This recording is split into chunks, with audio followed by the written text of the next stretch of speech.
Moelen met pelt, kallen met interessante parkstatters en van er weer in een gevangen voor u. En de man weet ons heel veel te vertellen over hele Parkstad. Het is een veteraan, Lei Spiek, Leo Spijkers, staat in zijn paspoort. Lei, van harte welkom. Wat fijn dat je met mij wilt kallen. Ja, heerlijk. Verzet ons erbij. Wat wil ze drinken? Tasje koffie. Koffie? Ja. Loes, had ze een tas koffie? Loes het alles. Loes het bescheiden. Moelen met pelt.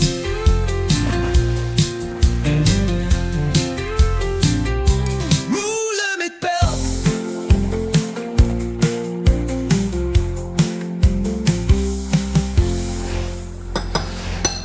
Lei Spiek is... Waar ze liever dat Leo Nee, Spijkers maar Lei plat. Dat is Lei. Lei is goed. Lei, ja, de best met recht een veteraan, mag ik zeggen. Ja, dat beledig ik niet met. Nee. Want de best in der Kreeg geboren. Ja. En waar? Achter in Ergensvoort. Hing er geen ergens voort, gewoon door aan het spoor. Nee, we willen in een plein. Oké. Het oude Grand Hotel, achter het Grutsbeeld, dat grote ding toch? Ja. Dan loopt er ook een café van de Zing en de andere loopt er Geurte. En dan loopt er Dr. De Wever. Ja, we moeten ons natuurlijk even denken, het beeld, hergot, dat stond natuurlijk, dat had op verschillende plekken gestangen door. Hè. Hier schreef ze er zo tegenaan. Ja. En later hebben ze het een beetje naar Angels zien. Ja, Geurte, daar gaat het liedje ook over, hè, over het café. Ja. En vroeger komt de tram zo naar Ongen en die maakte daar Zoeterbocht. Normaal reden de recht tegen Kruns op. Maar dan maakte Zoeterbocht. Willemstraat en zo naar de Stationsstraat. Ja. In der Kreeg geboren, daar had ze net zoveel van metgekregen eigenlijk. Nee, ik kan me later nog herinneren, de man met ergens een Pruisse spoor geworden. Zo kan ik me maar nog herinneren met dat trein. Dat wordt er nooit gekregen. Ja. Zelf Nee. En op zich is de familie Spijkers toch goed doorgerold. En toen best dan eigenlijk, nadat er Kreeg gedaan wordt, dus de Kalverhevel september 44, toen ging ze een beetje naar school. Ja. Klopt. In de Nobelstraat. Nobelstraat, ja. Sint-Joep. Met een snuf, zag hij weer vroeger. Snuf? Snufke, Wie is zag hij dat? weer. Dat was hoofd van de school. Oké. Snufke. Ja. En daarna, dat had ze vlot zonder problemen gedaan, ligere school. Ja. En toen best ze naar welke? Naar de Mulo. Hier is A en toen de B. Henrike zou er toen nog net, of wat? Nee, ik zou de Pancratius. Pancratius, in de Laan van Heuvel. Laan van Heuvel, ja. Okay. Dus dat direct bij de oude school. Zo ook ja. En dat was voor dingen allemaal loopafstand. Ja. En de Mulo en daarna nog gaat? Of Mulo, nee, hier is A en toen B. Dat was nog een jaar extra. Ja. Toen best ze in Deens gegaan. Nee, toen ben ik naar hier is op de Noldefabriek nog even een tijdje gewerkt in Vols. De Noldefabriek? Noldefabriek in Vols, Muzolf. Allemaal administratief? Nee, dat was ook zo'n band. Nolde, de luxus in die Nolde. Oké. En toen ben ik de grenswisselkantoor gegaan aan de Locht. Grenswisselkantoor, dat moeten voor de jongere kijkers misschien toch even uitleggen. Ja. Dat kost geld omzetten, want banken. Ja. Wat nu een tijdje ook nog een station is gezet. Ja. Van Gullis naar Marken enzovoort. Maar dat was een rijke bedrijvigheid, want dat dongen ze de oude auto's invoeren, de beschadigde auto's. Dus van hoe er kreeg eigenlijk? Ja, die beschadigd worden, die moeten hij ingevoerd en opgeknapt. En dan komen ze kallen. Daar hadden ze 40.000 gulden of marken, die moesten omgezet worden in geld. En we kregen dan een bepaalde marge waarvoor we in mochten handelen. En dat wordt een levendige handel door. Dat wordt big business. Een beetje schimmig? Nee, dat valt wel met. Ja, dat kan ik eerlijk niet zo beoordelen. En de grenswisselkantoor, de arbeiders die Duitsers werkten. Die grensarbeiders, die komen met bussen, die trucken, die komen naar s'avonds laden met geld de loeden omzetten. Ja, dat was echt een big business. En dan moest ik 's morgens van 's middags 1 tot 's avonds 9 en aansluiten 's morgens 7 tot 12. Dat was de aansluitende dienst. Ja. Dan hoeven ze maar 1 keer de kas op te maken. Dat wordt dan wat vuurdeel. En dan was het al daarna dan nog 1 uur de kas opmaken en het geld op. Ja. Maar ja, ik wil misschien te vlot gaan, maar dan kun je op een gegeven moment diensttijd. En toen wordt het toch wat spannend voor jou. Ja, en toen kwam het inderdaad dinsdag, dan word ik bijna rood. En toen kwam er nu Guinea aan de hand en toen zag ze, ja, jong, je moest toch blijven. En met spoed in het burger, in het vliegtuig, naar Curaçao. En van Curaçao met de boot via het Panama-kanaal naar Nieuw-Guinea. Ja, want dus Indonesië wordt toen al onafhankelijk, Ja. maar Nieuw-Guinea wordt nog Nederlands. Ja, en dat wilden ze een keer hebben. En toen was het oorlog verklaard. Ja, en wie lang ben je door geweest? Ben ik geweest van april tot december. Ja, bijna een jaar. Ja, Ja, net, ja het 2/3 jaar, zeg maar. Ja. En dat wordt niet voor de poes. Dat Nee, dat wordt- was echt, want we moesten van 's nachts moesten we van Nimby moesten we in de volle kledij gaan slopen. Met geweer neven ons. En dan 's nachts moesten we uitrukken. Want dat waren dan infiltranten, noemden ze dat toen. Via de zee. Ja, achteraf bleek het vissersboten te zien. Maar er zijn nog doden gevallen. Ja, dat wordt geen speeltuin. Nee, dat was echt ernst. Ja. En daar had ze, daar had ze waarschijnlijk veel indrukken van. Ja, dat heeft wel. Ik moet zeggen, Trauma's? Nee, heb ik niet gehad. Achteraf heb ik dat, moet ik zeggen, toen alles goed afgelopen was, heb ik dat wel een ervaring gevonden. Er is veel mensenkinders opgedaan. Wat ik wel vertelde van lui die op een gegeven moment die vrijwillig waren metgegangen. We schieten zus en schieten zo. En toen het puntje bepaald, je kon op ze 's nachts aantreden. Dan moesten ze vragen of ze al compleet waren. Kosten ze hun eigen naam in het uitspreken. En dan kosten ze links rechts in het gezicht houden. Dat ze wel bij positieve komen. En dan kost pas de busje gewoon. En dan moesten ze naar het strand bewaken. Ja, de oorlogshelden. Ja. En daar zijn toen toch ook slecht coördinatie is. Er zijn toch egelui doodgeschoten, onderling. Ja. Paniek en dan beginnen ze te scheten. En dan is er niet of het er vijand is of dat er egelui zijn. Ja, maar achteraf moet ik zeggen, toen het allemaal gedaan wordt, dan hebben we al alle rommel moeten opruimen, alles in de zee. Je wilde niets achterlaten door bij de Indonesiërs. Dat moest allemaal de zee gedumpt worden, want een tijd om het terug te brengen. Hier de dikke DAF's, jeeps, alles te zee. Oké. Alles weggeworpen. Maar terugbrengen, dat redden ze niet meer in die korte tijd. En achterlaten willen ze het ook niet. Dus hebben we weer de rommel moeten opruimen. En scheten. Dagen achter elkaar en in de berg munitie op scheten. Ja, echt. Dat was wel echt kapitaalvernietiging. Ja, dat is wel heel komisch. Wel, zodat denk ik nu anno 2026 op terugkijkt. Ja. Maar op een gegeven moment is het december, kunt ze inrukken en kunt ze terughelen. Ja. En toen hadden we de sergeant Venlo, daar hadden we Piet Jansen, vergeet het nooit. Daar hadden we uitgeteld. We hebben zo'n verlofdag te goed. We tekenen 3 maanden bij. Kregen we nog 3 maanden. En we hoeven toch niet meer terug te gaan. We hebben zoveel verlof. En die paar dagen terug, we kregen toch geen kleier meer en alles. Dat hadden we gedaan. Ja, hè? Ja. Maar goed, dan kunnen ze dus met een dikke beurs terug terug naar het GWK. Ja, even terug naar het GWK. En toen belde En toen had ik, omdat ik de woord in de zondagsdiensten, dus en als mensen zaten in het zondagswerk, dan kregen ze dubbele verlofvuur. Dus ik had heel veel verlofdagen. Dus men bij Eik paniek wordt in het seizoen. Eik de verfgroothandel. Verf groot dan Eik, verfindustrie zag ik nog immer. Dat was van hoe het kreeg, toen maakte ik zelf de verf. En die vergende loodbragers, dan kregen ze een petit binnen in de lood, in het magazine, daar belden ze mij op of ik wil komen helpen. Een beetje bijverdelen. Toen al Ekenerveld, Ekenerweg 25.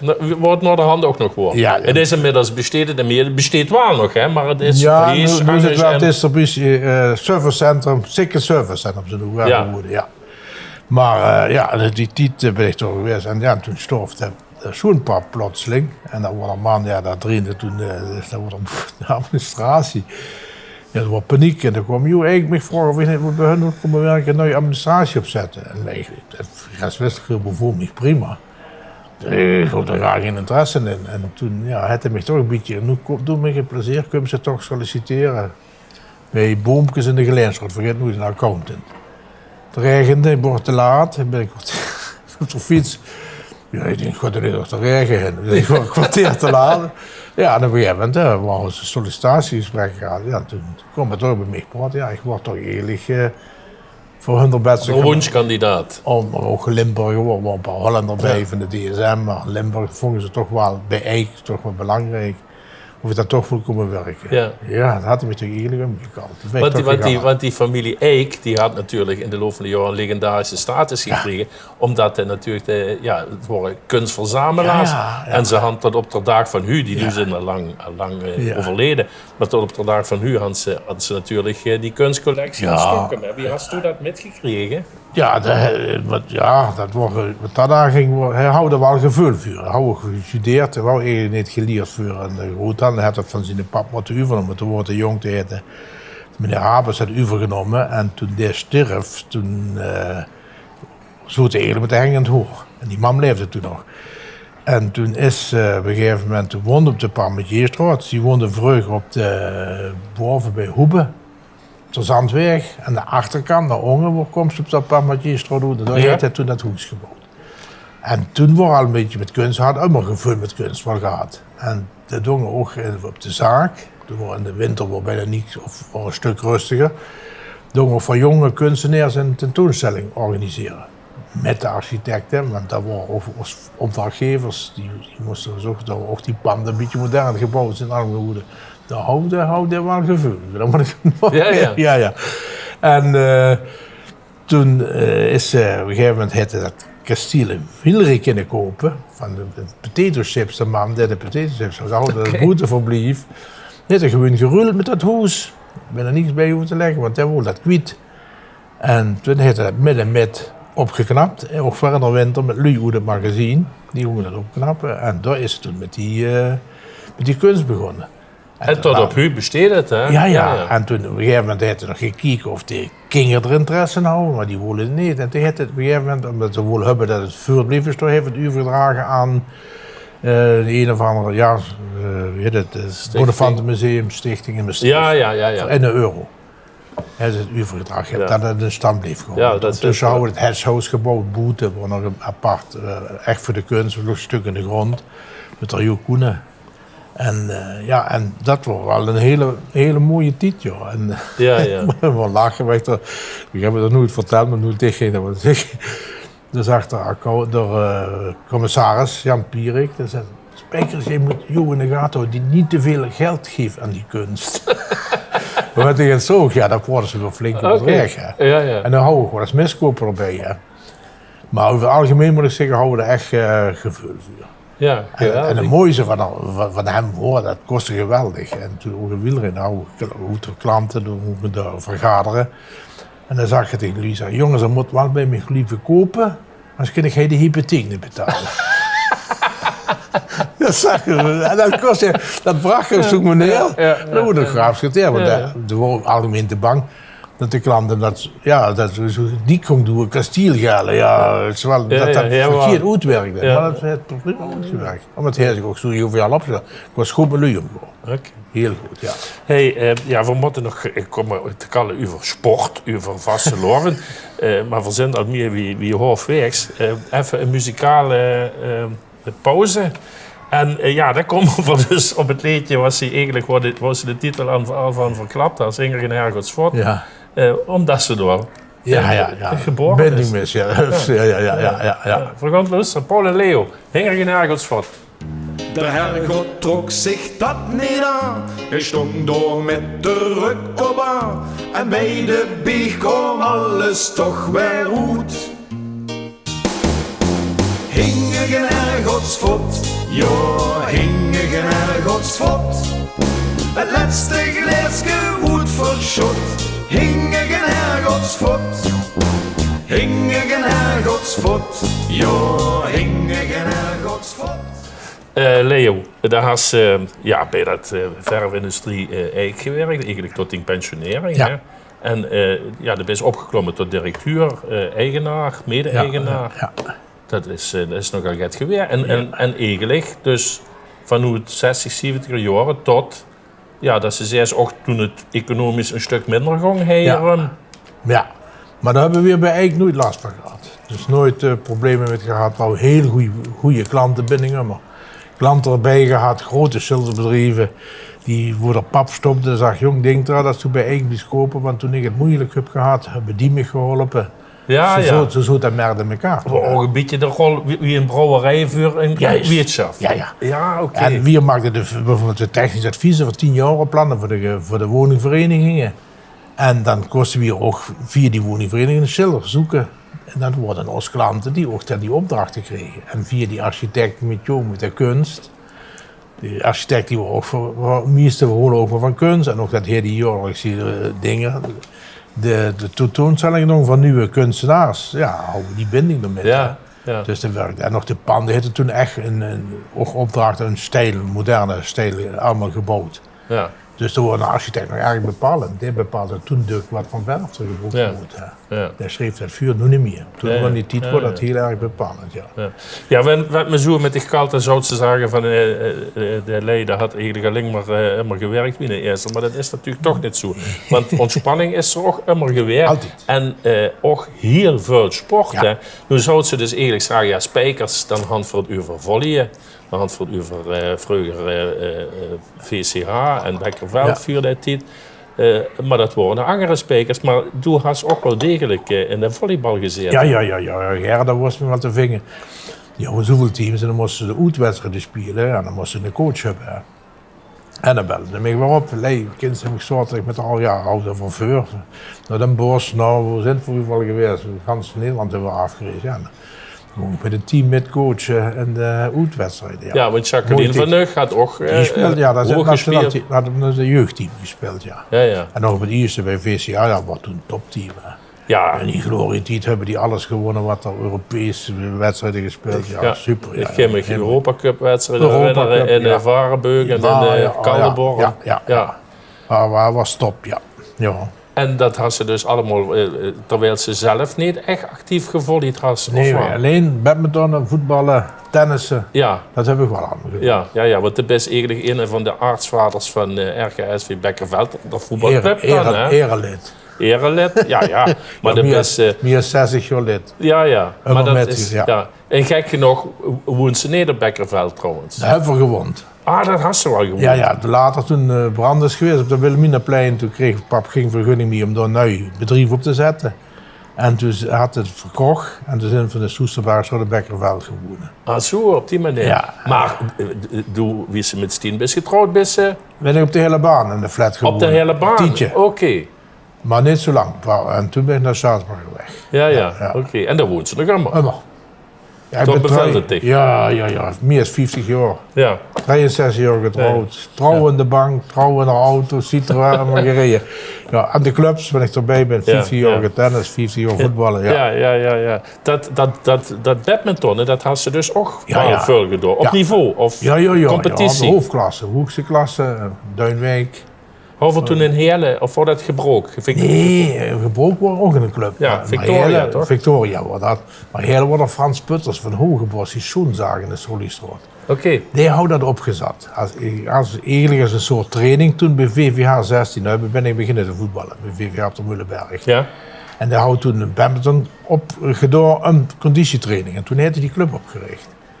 En toen is ze later, had hij oneenigheid gehad bij de voetbalclub, is ze met dat badminton de deur gegaan. Op die manier? Ja, en die hebben goed gespeeld. Ja, die hebben goede spelers. Ja. Tennis, die is nog helemaal? Ja. 2 keer de week. En scoort ze nog punten? Nee, nu is het meer voor de gezelligheid. Ja. Nee, nu is het echt leuk, ontspannen. Dus, binnen boetebaan mag niet doen? Mag niet doen. En welke club? Mullenberg. Mullenberg, Kalderborn. Ja, eerst op de Heuvelweg. Wat was het? Tennisclub Heerlen. Van Max Munnig van de Soliestraat. Van die sportzaak, die is dat toen met op de Heuvelweg.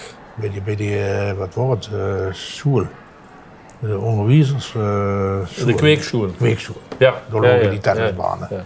En toen naar Mullenberg, bij de sporthal. Ja. Bridge, is dat ook sporten, vind ze? Ja, maar dat is al meer heien. Dat is, maar dat is ook nog... Ja, ik speel nu met mijn vrouw, dat is wel leuk om te vertellen. Sonja van Eyck, 99 jaar. Die bridge nog 3 keer per week. En die moest niet beginnen over het spellen van de vorige week, dat weet hij nog. 99. En dan heb ik vroeger mee gebadmintond met die vrouw. Ja. Je bent zo'n goed lachse man, maar wie is het dan met verlezen? Die ze dan nog lachen? Ja, maar in de beter is ze beter. Moest accepteren. Als ze zelf stom is geweest, dan hebben ze er geen meute met. Als ze zelf fouten gemaakt heeft, maar niet, wanneer de andere beter is, dan hebben we het voetbal precies hetzelfde. Van moeten toch nog heel even over Vastelovend aan, want dat is natuurlijk een legendarische carnavalist. En du bent de enige die het Veerdig had gespeeld om zowel lid te zien van de nette kadetten wie van het Veerdig. Dat waren vroeger toch echt twee rivaliserende clubs, water en vuur. Wie had ze dat geflikt? Ik hoor dat lachen? Ja, ik hoor bij het voetballen. En door ook de nette kadetten. Dus die zag op een gegeven moment, ja, dan kun je bij het voetballen kind ook bij de nette kadetten komen. Dus ik ben bij de nette kadetten gegaan. Later kwamen die van Veerdig me vragen hoe bij hun kon voetballen. Toen ben ik wel bij hun gaan voetballen. Ik zeg, maar met de carnaval lief ik bij de nette kadetten. Dan houden ze wel muiten. Sommigen niet allemaal. Maar muiten met. Maar dan moest je eigenlijk zien, de kadetten waren echt een carnavalsclub. En de Veerdig is een vriendenclub. Nou Leo, versleten we af met een Elske. En du hast misschien toch wel een goede spreuk voor de Luheem. Ja. Blijf, één ding met de Luheem, maar blijf optimistisch. Pech kan ze immer hebben. Mijn vader zegt vroeger immer, wenn ze pech als jong, kan ze een vinger in de voet breken. Dus, blijf lachen, in de dag niet gelachen, is in de dag niet geleerd. Geweldig, Zonte, ja. Angerkier bij Moelen met Pelt. En op een gegeven moment loopt ze dan dus de Dieteren tegen het lief. Dat wordt dan wel een dubbel geluk. Ja. Die vroeg me om zijn zangeres te worden bij zijn productie. En dat hij 2 jaar van tevoren al tegen een vriendin van hem gezegd wie voor een conservatorium worden. Dat is mijn zangeres en ik weet het zelf nog niet.